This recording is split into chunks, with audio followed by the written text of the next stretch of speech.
Hey everybody, I had a couple people talking to me through some comments on YouTube and Instagram talking about what positions they like and which ones they don't like, and I was surprised to find that there was a number of people who were not comfortable playing in the mount position and felt like they didn't trust their mount. Mount is where most of my game goes. Most of the things that I do will end up in mount, and I've built a system and found a lot of little tricks that will help get you into a really good mount and help you stay there and put you just in a great position to attack arms, throats, all sorts of transitions, as well as just being able to maintain if you want to maintain there. So a bunch of those tricks are in this video. I hope it helps. Let me know if you've got any other questions, and we'll see you soon.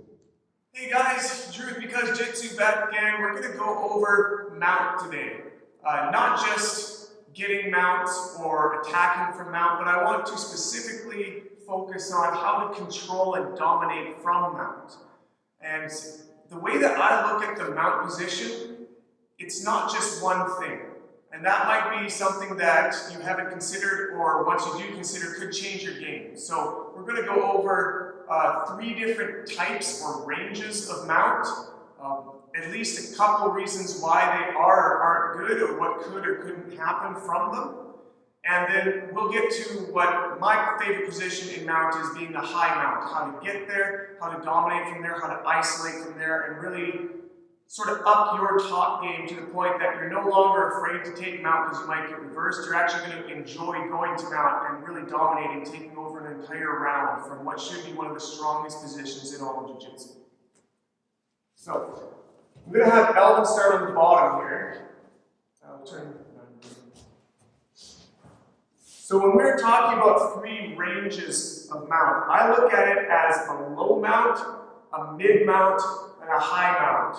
And what most people are going to get to immediately, no matter what mount they take or what mount take they use, is going to be a mid-mount. A lot of times you're going to end up, or at least start, straddled. Basically, your knees are pinching the ribs at the lower rib cage area, and we're sort of leaning forward like this. We're riding a bull at this point. This is going to take quite a significant amount of buck and twist. If Elvin lifts his hips off the ground, notice how high he gets right here. I'm riding right here, which means I take that much bump every time that he bucks me.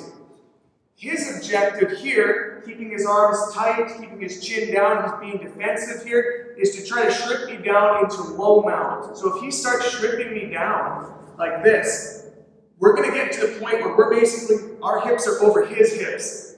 This is bad. If we get to this position and can get grapevines in like this is going to maintain that low mount.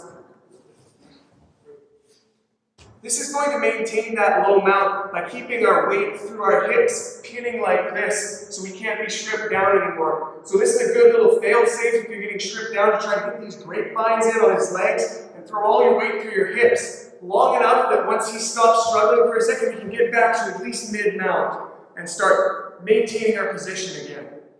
If Elvin starts bucking me from mid-mount before I have a chance to get up to my high mount where I want to be, I need to be able to ride that, and I'm going to try to take my weight off of my hips as he does it.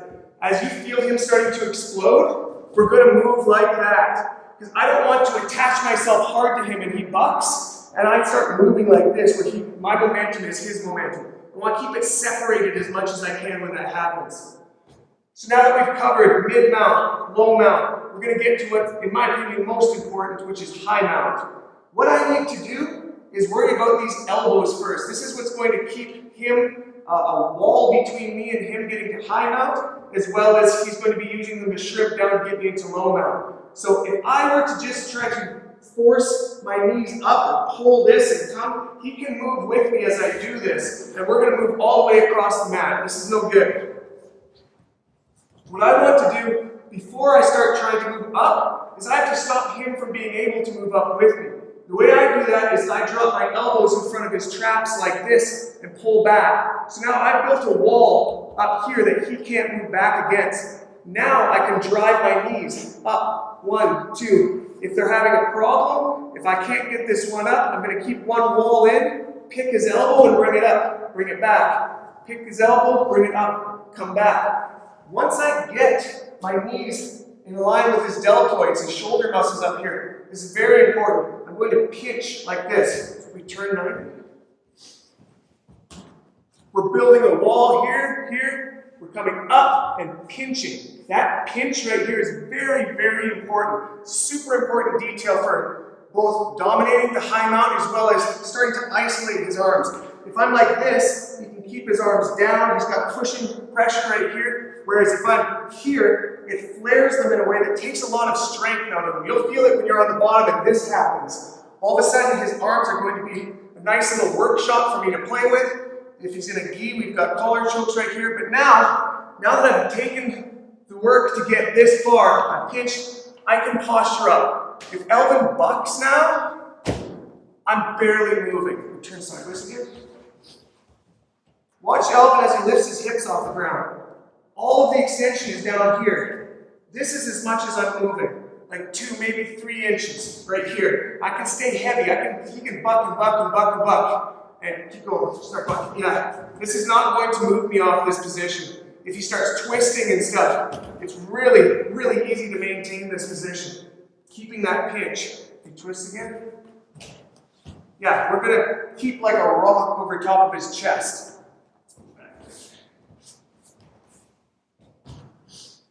Once we've got here, there's a little keeping detail that I like to use. On top of the squeeze or a pinch of these knees, I'll put my heels right against the top of his pelvis right here. You'll feel a bone that you can seat them into. I call this the stirrups. I'm going to get my pinch here, I'm going to put my stirrups in there. So now if he tries to push me down, he's pushing against his pelvis bone. That's not going to move. Okay, so I'm actually cemented by his own anatomy right here. I'm at a perfect range to pinch these shoulders and start isolating stuff right here.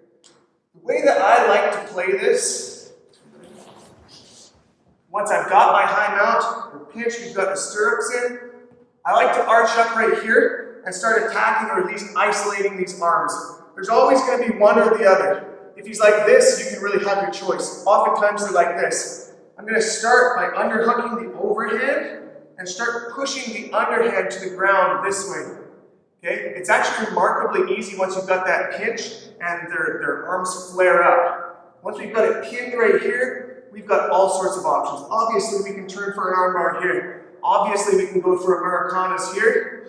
We can go for both if we twist and go into a high technical mount right here, where we put him in a dilemma where he has to choose which arm he likes better and which one he's going to allow me to start snapping. If we want to, if this is our game and this is what we like, we can staple this arm with our leg. And I like playing this one, where I'll pin here and I'll drive this knee over so that my shin is now holding down his bicep right here. So my knee, my toes are on the mat. There's nowhere for that arm to go. And I can start playing mounted arm bars. And just lately, I've been really liking to suck this knee in tight. And we can twist this way for an Americana. Or if it comes this way, that way for a Kimura. Not to mention, we've got mounted triangles, depending how they move, where we can get to this position. We're going to go through a whole bunch of different attacks from high mount in a different video, but I just wanted to show how I like to dominate the mount, because it is, in my opinion, one of the most important positions to get good at. Because at least in my game, most of my passing and progression routes from top guard, past the guard, side control, knee on belly, are all going to end in mount. Unless they do something silly where they turn and give the back, everything climbs up that ladder towards mount. So you should be good at, once you get here, staying there and finishing the fight there. So again, we're in mid-mount. However we got here, we're going to drop the elbows, bring these knees up. If we have to bring one back and pick the elbow, we can. Pinch, make sure our stirrups are in on his hips. Come up, start isolating these arms.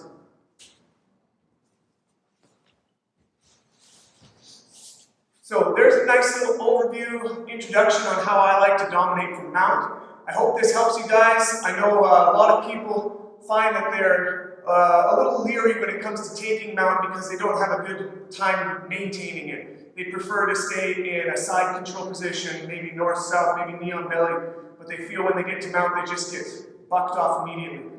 These options will help you get into what I consider the most premium mount to get, that high mount, and also just a really good high mount, one that's going to keep them pinned and in trouble the whole time. So any questions, feel free to drop them in the comments. As always, feel free to like, share, make sure you subscribe, and we'll see you on the next video. Thanks a lot.